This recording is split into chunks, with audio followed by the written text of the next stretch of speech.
Berard Auditory Integration Training, or Berard AIT, was originally developed by Dr. Guy Berard and focused on auditory processing issues. But over time, it has been noted to be useful in other areas of the sensory system as well, in particular, the area of visual processing. Now, we address the question, what is the connection between Berard AIT and visual processing? This video helps show the connection between the auditory and visual systems and why auditory stimulation can benefit both systems.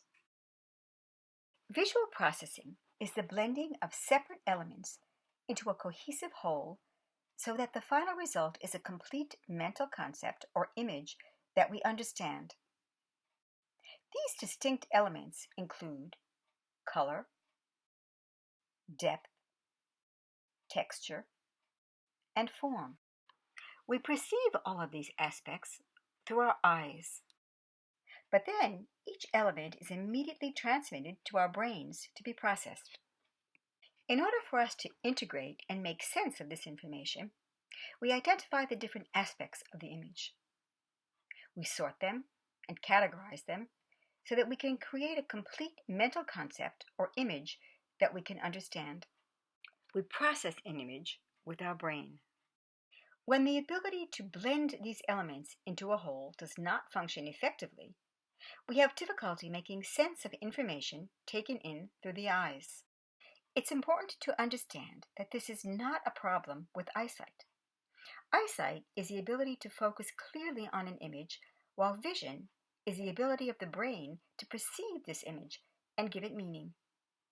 For example, eyesight is how clearly we can see a baseball, while vision is what directs the baseball player to swing the bat at the exact right moment and place in space to make contact and hit a home run.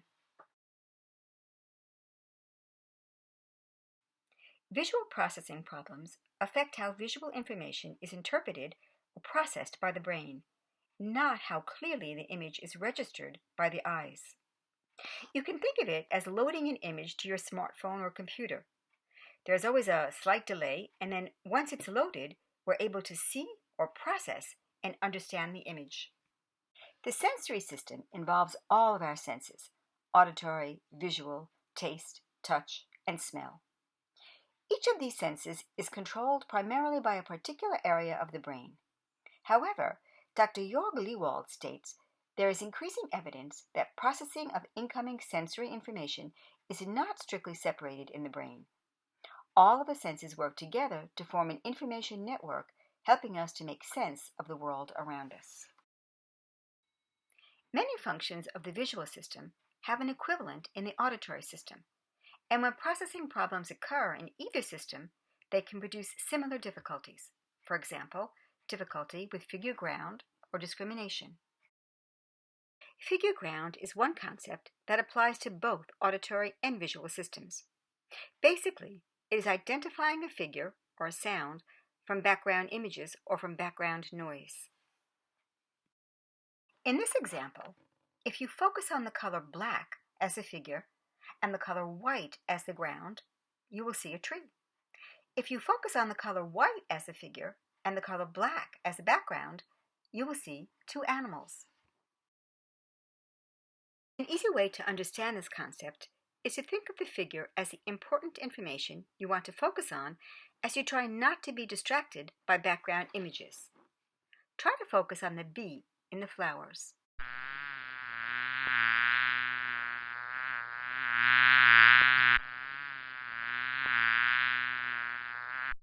Processing problems make it harder to isolate and understand the target or figure, especially in noisy environments or in visually distracting or busy environments, like looking for a friend in a crowd, or reading books, or looking for a jar of jelly in the refrigerator.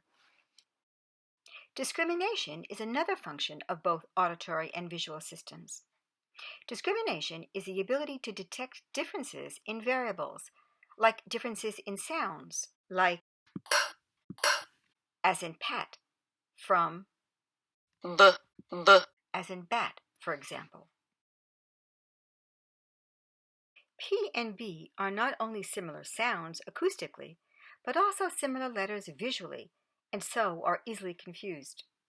In fact, they can be easily confused with many other letters as well. Dyslexia is often thought of as a visual disorder, but researchers have suggested that there are two forms of dyslexia: the visual form, dyseidetic dyslexia, difficulty with visual memory,